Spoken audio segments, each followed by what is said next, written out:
I have three short ones I'm going to read. This is the one that's in the current issue of the magazine. And I think a lot of us during lockdown started to think about mortality. And I'm certainly one of those of us. And this is about a place I really, really love. I'm a Maryland girl. My first book was called Difficult Weather, and the title poem was set on Sugarloaf Mountain. And now, all these years later, I find myself returning to that beautiful spot again. And this poem is called A Prayer for Ending.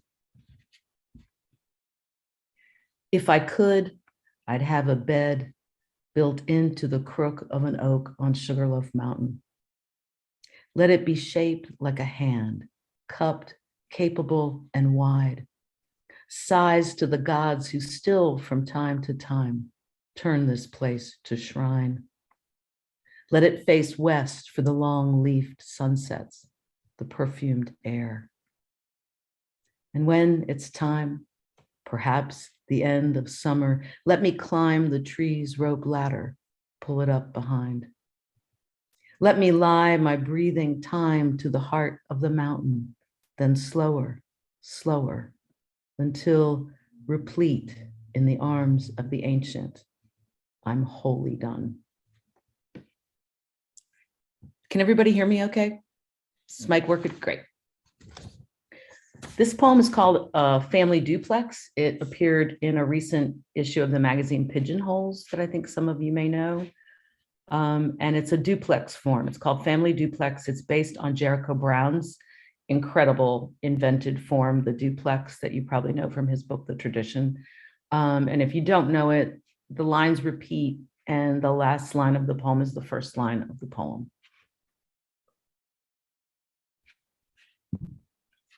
Family Duplex. When I was young, my father took the sad parts out of stories. In his version of Little Women, Beth never died.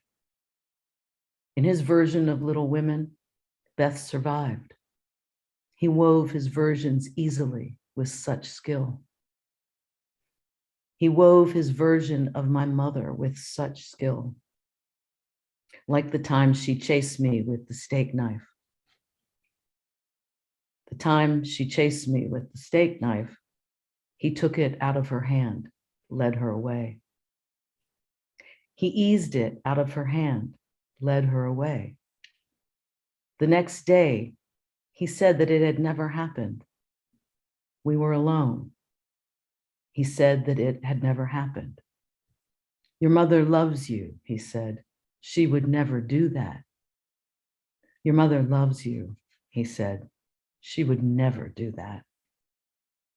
When I was young, my father took the sad parts out of stories.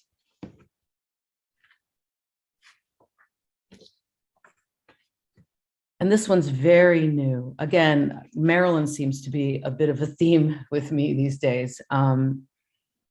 There's a beautiful, beautiful park off of Route 29 in Maryland that I have visited at various points in my life and enjoyed in various ways. And this is about that.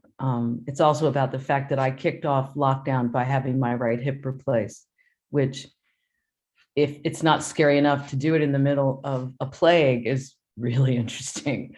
And again, it makes you think about mortality. I do have cheerful poems. I'm just not reading any of them today. Anyway. And thank you again, Chelsea. You're just a rock star. This is called Two Ways to the Same Place. On the right night, say early autumn, a full or near full moon, we made our own world of it, slipping under the chain-linked sign, park closes at dark. We'd run down the rocks to the water's edge barefoot, slide out of our clothes and splash in. There was wildness in us and wine, but we weren't stupid. We never let anyone dive drunk. We pledged we'd be friends forever. When we shook the water off, it fell like stars. Now I come here alone in daylight, in rubber-soled shoes, a protein bar in my pocket. I obey the sign, no swimming or diving allowed. I keep to the trail for the sake of my year-old titanium hip and all the new things I know a fall could mean. I sit on the rocks, drink from my reusable water bottle. I wait for myself. Thank you. Thank you.